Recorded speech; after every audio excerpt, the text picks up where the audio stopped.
Ian Beckles. And what's up, man? How's it going over there? I'm doing well. What part of nut to butt sounds like me? I don't know. No part of that sounds like me. You know that, right? You know that.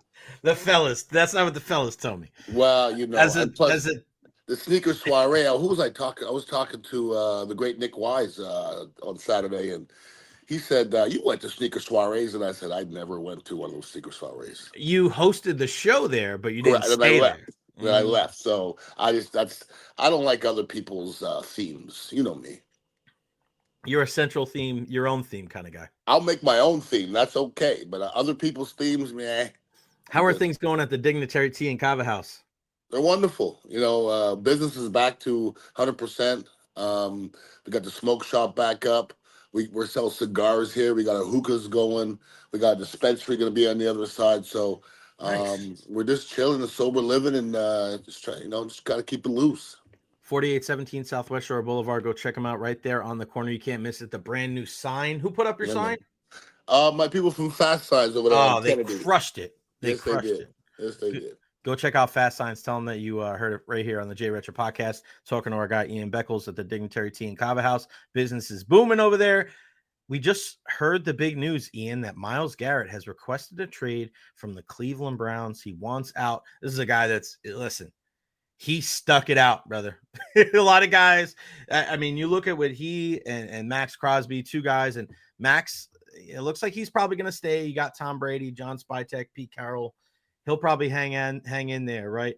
But Myles Garrett, through all the BS with Deshaun Watson and all the stuff with this team, getting rid of Baker, like he's got to be looking around like, all right, enough is enough. I'm not getting any younger. I'm balling out on bad teams.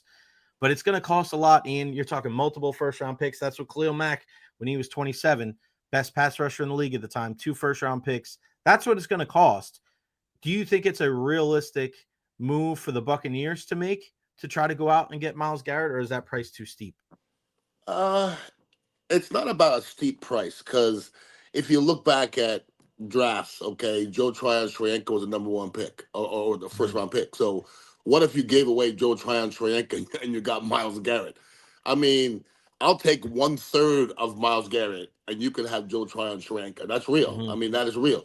Myles Garrett, if he's still healthy, is worth whatever you can give because you don't know what you're going to get for 2 or 3 first-rounders. If you think that Myles Garrett on this team last year would have been probably worth another win. Because he's going to rush the passer. You're going to have to send some people over there. He's going to make Vita Vea better. He's going to make Kalijah Kancey better.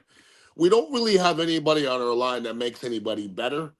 And when you talk about the Aiden Hutchinsons and Khalil Mack in his prime, there's not many of them. So when you can get one, you go get it. But guys like Myles Garrett, I'm kind of an old school guy. I like people to stay put, but I never want to really comment on somebody else's situation. I have no idea what happened to Myles Garrett the last 9 years there. They probably promised him a bunch of things. They gave a guaranteed contract to somebody who had the most question marks ever in the history of football. So why the hell would he want to stay there? They're probably telling him we're going to do this, we're going to do that. Every year he ends up losing. So I like loyalty, but I don't know how they've mistreated him. And if he wants to get out there, then, God bless, take care of your business. Yeah, I mean, you look at him, you look at Max Crosby, you look at Trey Hendrickson, like just go get somebody on the edge, right? Because I just don't know if you're going to be able to go out and get a guy in the draft that's going to make an impact right away. Like, how often do we see guys on the outside make that much of an impact that aren't top 5, top 10, top 5, right? Like Myles Garrett's a number 1 overall pick, right? Yeah. Khalil Mack was everybody's like, who's this kid out of Buffalo? Yeah, because he was that legit and he came to the pros and he balled the hell out. Like, you don't get many guys in this league that are that proficient at rushing the passer. And if you're the Buccaneers, Ian, you're a playoff team, you're not going to be drafting in the top 15.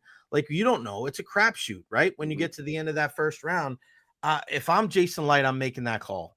Go try to get Myles Garrett. Think about it, Ian. If the news comes out tomorrow that the Buccaneers traded for Myles Garrett, regardless of the price, right? Think about how that changes the perspective of the Tampa Bay Buccaneers going into the 2025 season. wow, they're getting in. They got the OC that they wanted. They promoted from in-house, a guy that was really, in tune with making the game plans. Offense should be good. Now, defensively, they have arguably a top 5 player in the game. I mean, you're talking about a team now that has to be taken serious, not just in the division, but in the entire NFL. Well, if the Buccaneers say they draft a number one pick, a pass rusher, okay. Other than quarterback, I think pass rusher may be the next toughest thing to find. Seriously, Mhm. because there's guys that have 10 sacks in college, and I watch their film and I'm like, that ain't it. Okay, so it's hard to find that next guy. And look, Jadeveon Clowney was a can't miss. Did he hit? I mean, I don't know if Jadeveon Clowney really did double-digit sacks. I mean, he's had a good career, but everybody said he was can't miss. He don't play like can't miss. And you see, you're a Giants fan, Thibodeau, man, he was amazing in college. Mhm. All these guys that are amazing in college, it's hard for it to transfer. And when you see guys like Lawrence Taylor wasn't even Lawrence Taylor in college. You see what I'm saying? You can't Mhm. like you didn't look. You couldn't have known that Lawrence Taylor in college would be that Lawrence Taylor in the NFL. So it's so hard. Even being the number 2 pick, like It doesn't matter. It doesn't yeah. matter because there's been number two picks that have completely sucked. Mhm. So this is the one thing I know. Like I said, if Myles Garrett is healthy, he's a difference maker. Period.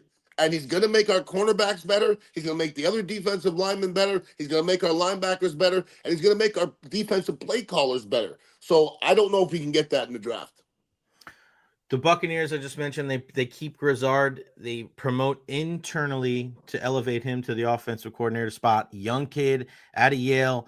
From what Baker Mayfield was saying over the weekend at the Pro Bowl, he had a lot to do with kind of formulating the game plan. We know that doesn't mean the end all be all, that he's going to be a great, play caller and he's going to have as much success as Liam Cohen. But I think this is a step in the right direction. And for a guy like Todd Bowles, promoting from the youth, right, and giving this guy an opportunity. I mean, I don't hate it. He was a name our friends at Pewter Report brought up many, many weeks ago. What do you think about them making this choice rather than going outside the building and trying to bring somebody in? Well, I never like or hate a coordinator move.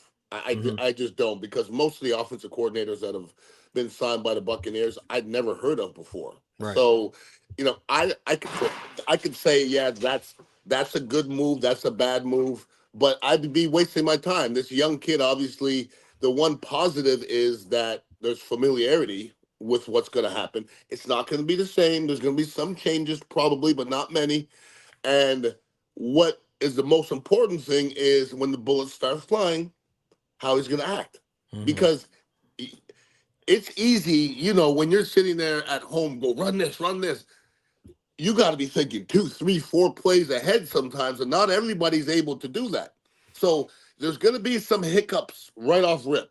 Okay, he's not going to be clean. When somebody's a head coach for the first time, they don't handle a lot of the time situations all that well, and then your fifth, sixth year, you become better at it. So this young kid sounds like he's smart, but there's going to be some hiccups along the way, and I think the fact that Baker doesn't have to learn a new system definitely helps everybody.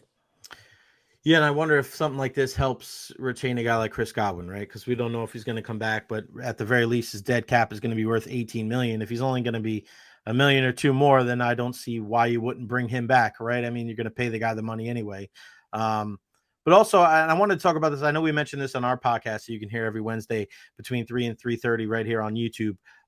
But the Ben Solak thing with the guy that works for ESPN saying that Josh Allen should have done this and Josh Allen should have done that. And this is something that you've said to me for a very long time. It's a lot easier to sit at home on your couch and be like, I should have done this, or that guy should have done this, or I would have done this. And he goes online and says, Josh Allen shouldn't have done this on this 4th round play. And then you see guys like Mitchell Schwartz and you see guys like Ryan Fitzpatrick letting them know, like, hey, it's easy to sit on your couch with your clicker with the heat on. Yeah. But I'm sure you've seen that a lot in your, career after football. These people that, they spend a lot of time covering the game, but those guys, they kind of have to, well, they're not kind of, but they really have to be careful speaking from a position where they've never really been before. And I'm sure that's got to anger you as a former pro player of, hey, everybody's entitled to their, opinion. But once you get into the part of the nuances of the game where you can only really know from experience, that's where somebody like myself has to be very careful. Well, I'm going to say this. It doesn't anger me at all. It really doesn't, because I think a lot of it's just ignorance because if I had this Solak guy sitting across from me, I would say to him, "What was the progression in the pass in the on the play?" I promise you, he doesn't know. I don't know it. You don't know it. Okay, so if the progression is you hit the tight end first, then you look back to the running back, and you look at the tight end, and the tight end's covered, then you look back and there's two unblocked rushers in your face. What are you gonna do? Mhm. Okay, if you ever watch, I play a lot of Madden and NCAA. That's the only games I play. So I sit there and I watch it on video. I watch how guys play and I try to get better that way. It's easy to see guys open when you ain't playing. Right. You're like, that guy's wide open, but your eye, when you're not playing, your eyes can be everywhere. When you're playing, your eyes can't be everywhere. Your head is one way. Okay, so for somebody to say that guy's wide open, it's easy. And once you say he's wide open, he's not wide open anymore. So anybody who's ever seen the vantage point of from behind the quarterback, I love it. When they show from behind the quarterback, it gives me the willies because I don't know how they see from back there. Mm-hmm. Like they almost have to know where everybody's gonna be because as somebody who's only 6'1", if you're not 6'7" and have a long neck like Mike Glennon, I don't know how you see over all that stuff. Right. But these guys figure out a way, and they got short guys like Doug Flutie are throwing in alleyways and stuff. But that's a hard thing to do back there, brother. And I hate for somebody wielding a pen to tell one of the best athletes in the world what he should have done. I'm not a fan. Yeah, and I'm glad you said that. When you look at his height, it's amazing what Drew Brees was able to do, right? It was amazing what some of these guys, some of these shorter quarterbacks can do because not only are the guys that you're going up against 6'5" and up, the guys that are blocking for you too, right? Like I mean, Right. it's a lot of man that Mm-hmm. it's tough for you to be able to see and for guys to be able to throw for hell 500 yards in their career, but 50,000 is just insane. I want to ask you about the big NBA trades. Luka going to LA. I Yeah. mean, just what's your overall thoughts on this absolute blockbuster in the association? Well, I got up yesterday morning and I went to Ybor City and I was hanging out, driving around, and it popped up on Instagram, and I said, "That's not possible. That didn't happen." So then I just kept driving, and I heard it somewhere, and I was like, "This is real." And I can't think of a bigger trade in any sport with two bigger athletes and bigger names at different times of their career. Right. They're both very polarizing. Um, if you're asking what happened, to me, it's clearly Luka's hard to deal with. I Mm-hmm. mean, I think it's clear. You don't trade away a 25-year-old kid who is the top five talent. He don't play no defense, but as far as there's only a few guys that could are walking triple double that could score 40, 50 points. Mm-hmm. Those aren't the kind of guys you trade away. And to trade him for an Anthony Davis, who's hurt all the damn time, still a great basketball player, but to me, it was more of an attitude thing. And maybe he just didn't work in the locker room. That happens sometimes. Right. Sometimes guys are just a-holes. I'm not saying he is, but there's got to be something behind you trading away, somebody in the prime of their career. I just don't see it very often. Yeah, I thought it was very interesting too because I don't always make, a lot of like reports and things like that, but I don't know if you remember this, but last year Brian Windhorst, who became famous on ESPN because I think he went to the same high school as LeBron James, right? But like, Yep. he's got connections, right? Yep. He's well connected throughout the league. And he came out last year after game 3 of the uh NBA finals. And in that game 3, Luka flopped, got fouled out with like a bunch of time left in the fourth quarter, Mm-hmm. turned around at the Dallas bench saying, "You better effing challenge that," when it was clearly a foul and he fouled himself out. Mm-hmm. And Windhorst came on TV and he was just like, "You can't do that. Yeah. They've been saying this. He's always bitching and moaning at the referees. He's moody, blah, blah, blah." And then Windhorst comes on TV this morning and goes, "You know what the crazy thing about that whole story is? This was the first time in my career I've ever criticized an athlete, and not one person in the organization said anything." Like, Exactly. that tells you something, man. Like things Exactly. like that tell me something because I've Mhm. I've been a part of that. I've been one of those guys that I've criticized one of the teams here locally. It's not like they don't want me to give my opinion, but Mhm. it's almost like a little bit of a check. Like, all right, hey, like, you said your piece, but you don't know the whole story. Like, this is Mhm. what it is, blah, blah, blah. That they do that if they respect you. right? And also because they know that your word carries some weight. Mm-hmm. But they're going to stick up for their guy. Ian, the fact that nobody stuck up for him to Windy, even in passing, tells you that it's deeper than what you think. And listen, he was in line for a supermax extension of $340 million next year. Yeah. This is a guy that doesn't, take care of his body. His weight fluctuates a ton. Yeah, you could score, but we've seen this in the NBA, Ian, right? We see these guys that are in their mid-20s that can ball, that can score, like a Russell Westbrook, like a James Harden. But what do those guys have in common, Ian? No titles, None, zero championships. So if you're a team that are trying to build it the right way, and you can get out in front of not paying this guy 340, like, do you think Luka's game is going to age gracefully? Like, Harden's withering away with the Clippers. Russell's doing okay with the Nuggets, but he's coming off the bench. He's not that's Jokic's team. That's Jamal Murray's team, right? So I'm with you, and I think that's where people they forget about it sometimes. Everybody's like, I can't believe that. Why would they trade away? He's going to be the next big star. But the NBA is funny, isn't it? Because you could have these great offensive players, but these teams realize that you got to play defense. You got to be a leader if you're a guy making that much money, because at the end of the day, you're just going to be a guy who scores, and you need to do more than that. Well, I think, you're blessed to be around a lot of professional athletes, and professional athletes are some of the realest cats, bro. Like, they don't lie. If they really don't lie much, okay? And I'm not going to speak for everybody, but in general, if a professional athlete says something, it's usually law, okay? And when you badmouth a player to an organization and they don't say anything, it's very similar to some of the. Listen, I've been on radio for a long time. I get along with 98.9% of the Tampa Bay area, okay? There's a few people along the way that have rubbed me the wrong way, okay? John Gruden is one of them. The other day I talked on Pat and Aaron about John Gruden, and somebody called me racist and how I'm a Kamala Harris lover and blah, blah, blah. All these times I've talked about John Gruden, nobody's ever called to defend him. Not one time. Chris Forster's another guy, the guy who got caught, sniffing cocaine in the complex. Nobody's ever called and said you're wrong about Chris Forster. There's a lot if you attack a team member, teammates come out of everywhere. Right. Tony Mayberry, just yesterday, he was talking about Steve White in the locker room. Remember Steve White back in the day?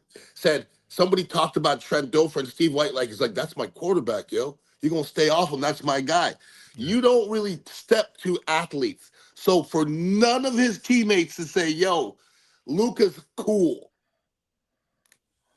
that's as telling as it could be. Yeah, I agree with you. And I look at this trade, and I think for the short term, it's better for Dallas. I mean, for the Lakers, you look at it, and it's just like, great, you brought in another star, but he don't play defense. No. And you're losing defense and rebounding. You're already not one of the better teams in the league. Like, you're not better than OKC. You're probably not better than Dallas. You're not better than a couple of Houston. You're not better than some of these other teams. You're not better than any teams out east at the top. So it's just weird. Like, you can make these star power deals, but judging by them and how they've incorporated Bronny into the team, and now bringing a guy like Luka, I mean, they're like the Cowboys in that way, Ian. It's like, it's more important to stay at the top of the headlines and stay on the back page of the newspapers than it is to actually put a team together that's going to win. I've heard a lot of people talk about this trade this morning, and I couldn't disagree more with some people. They're like, Luka is a great player, and Anthony Davis is no Luka. I disagree. As a whole, I think you can build around Anthony Davis, if healthy, more than Luka for me. Luka is an amazing scorer, one of the best I've ever seen. He don't make people around him better. Anthony Davis is playing defense. He's blocking shots. He's contesting shots. He can put 30 in. I mean, there's rebounds. Luka's he ain't grimy, dude. Not saying he can't win a championship, but maybe that's the best place for him with LeBron, because he's going to have to listen to LeBron. I'm sure that's still LeBron's party. But I have a funny feeling they're going to clash, too, because LeBron is like Kobe, and Luka's like Shaq. So I don't know if it's going to work in the long run. Yeah, you're right. When you think about it, too, a lot of people keep saying that, all right, this guy's not healthy. He doesn't stay healthy. All right, I get that. But still, Anthony Davis has played a lot. He's played almost 800 games in the league, right? 31 years old. This year alone, he's played in 42 games. I mean, he's en route to playing the majority of the games. Ian, he's 25.7 points a game, 9th in the league, 11.9 rebounds, 6th in the league. You're talking about a guy that's top 10 in points and rebounds, a guy that's going to be a sure ballot, first ballot Hall of Fame, and a guy that people say, oh, he's banged up, he's hurt all the time. Ian, last year he played 76 of 82 games. Yeah. So, I mean, like this, he's had some concerns, but he's 7 feet tall. Like shit like that is going to happen. All right. He's not a model, like he's not an Iron Man, but I don't think we're looking at a guy that's like withering away. And you always said it, like guys don't get healthier, but I think he's been able to kind of learn how to manage it a little bit. You don't miss as many games as you have. And listen, he was pretty healthy during his New Orleans days, right? It's just weird. He gets banged up a little bit here. Played 76 games last year as a 30-year-old 7-footer. And this year he's played in the majority of the games and he's still top 10 in points and rebounds. So I don't like when everybody's acting like Anthony Davis sucks or he's like some relic that's 37, 38 years old. Like he's 10 years younger than LeBron. Like it's crazy to think like that people are looking at this deal like it's so one-sided. Like I like this deal for Dallas. I think you open up for Kyrie. I'd rather have Kyrie with the ball in his hands at the end of the game with, he's going to make the right. He's got a championship pedigree. You got Klay Thompson. You put a little bit more on him. You got a bunch of athletes now. And people forget Anthony Davis, when they won the championship in 2020, they had Dwight Howard there. So he could play with another big. Anthony Davis is one of those rare big guys that can play by himself and play with another big. They have Gafford. They have Derek Lively. Like, I think this is a much better deal for Dallas than people are leading on. They're caught in the headlights, just like you and I always talk about. These people get caught with the glitz and glamour, like, oh, it's the Luka thing. But at the end of the day, the meat and the potatoes, people don't like to talk about that, but that's real. Well, I don't think Luka and Kyrie really fit. That doesn't really fit in the puzzle for me. And what with Anthony Davis now, okay, Kyrie and him, if he could be healthy for a couple 3 years, if they form any kind of a bond together, you never know. You never know. I mean, talent-wise, they're Kobe and Shaq, okay? So, I heard at this moment, everybody was like, wow, they could have got so much more for the trade. You know what they did? I think Anthony Davis is who they wanted. Yeah. There's not a lot of Anthony Davis. There's not a lot of them out there. There isn't. If you talk about a piece, he could be that piece. And I think he's that guy. When he goes down, we always go, oh, here we go. But even if he comes back and plays, I think we still think he's hurt. You know what I mean? Like, when he falls, it seems like he's getting hurt all the time. So I think he gets credit for being hurt more than he actually is. That's 100% well said. He doesn't miss as much time as people think he does. Nope. He really doesn't. And this is a guy that can shoot. Ian, this is an NBA champion. He's a 10-time All-Star. Yeah. This is a guy that's a 10-time All-Star, 3-time NBA first-team defense, second-team blocks leader, All-NBA first-team, All-Star game MVP. This is a guy that was a great player in college. He's one of the few players in college as a freshman to be able to go out there. I mean, when you think about it, it's him and Carmelo, right? Carmelo was a baller as a freshman at Syracuse, led Jim Boeheim to his first and only championship. And he literally changed the game in college, where people say you can't win with freshmen. Well, here comes Anthony Davis and Michael K. Gilchrist and those guys for Coach Cal in Kentucky, and they waxed everybody. And there's a great story, and I'm going to tell you this. Coach Cal said one time there was a player that he coached that, and this is, I think, the main difference between Anthony Davis and Luka Doncic. In the first half of that national championship game, Anthony Davis wasn't hitting any shots, and he goes into the locker room at halftime, and he goes, I am not hitting my shots. You guys go do your thing. I am going to rebound every single shot. I'm going to block every shot. I'm going to do whatever it takes to help us win this game. And Coach Cal said that was Anthony Davis. If Luka's shot isn't falling in, what is he doing? He ain't got nothing else. Well, he's going to be moping, and he's going to be groaning. Oh, yeah. Bitching and moaning and complaining and pointing fingers at other folks. That's what he's been. And people look at it, and you know this too. People look at what happened last year, like, oh, they went to the final. Are they really going to be able to get back to the final with him and Kyrie, with him acting like that, with Oklahoma City looking as good as they are? People get caught up by that 1 year that a team does something great and thinks, oh, look at that. Sometimes you just get farther and farther away from that. And I just don't think anybody ever knows how bad it is. I just don't. Like, there's times where things look rosy because all you see is what you see in the press. Right. There's times where I've been in locker rooms that were toxic. Like, I've been in locker rooms where the head coach and who was the offensive coordinator and the quarterback hated each other. the head coach and the star receiver hated each other. It was a toxic feel. It didn't feel good. And in that case, somebody's got to go. Unfortunately for the coach, he had to go. But sometimes somebody has to go. Can it ever work like that? Not ultimately, no. If you No. don't have respect, I don't think so. you don't have to like each other. Okay, you don't have to like each other, but you have to respect each other. I didn't like everybody that I played with, but game day, we dapped each other up, pat each other in the butt. Let's go fight. We got to respect each other, but if there's no respect there, it can't work. There's no way, because there's got to be an understanding, because if the head coach and the quarterback, who's also the offensive coordinator over here, if they don't have good communication skills, there's no way that's ever going to work ultimately. No way. And you could love each other, and it still might not be enough. That's true. Right? Think That's about true. that. Yep. You could love the guys that you're working Yep. with, and it Yep. still may not be good enough. You think those Buffalo Bills guys didn't get along? They loved Jim Kelly, Thurman Thomas, Andre Reed. Like, Yep. to have that much success, right? Those guys seem to really care. We're not in the locker room, but it just seemed like those guys really got along. And no matter what happened, they couldn't win any of those Super Bowls. I bet right? they're closer than the teams that win. Right? I bet losing and crying on each other year after year, that's going to make it close. That's for sure. Jeez. Yeah, you got that right, buddy. Well, great job as always, my friend. Thank you so much for your time. 4817 Southwest Shore Boulevard. Go check out In the Trenches. Who are you talking to this week? We're taking a week off. We're getting all of our equipment back. We've had some raggedy headphones and raggedy microphones. We had to purchase some new stuff. And we're going to come back. And I believe Tony Mayberry is going to be next up. So it should be interesting. Beckles and Recher podcast this Wednesday over at the Dignitary Tea and Kava House. We'll record it then and put it out there. Appreciate your time, my brother. Enjoy the rest of your week. I'll see you on Wednesday. Stay safe, brother. One love.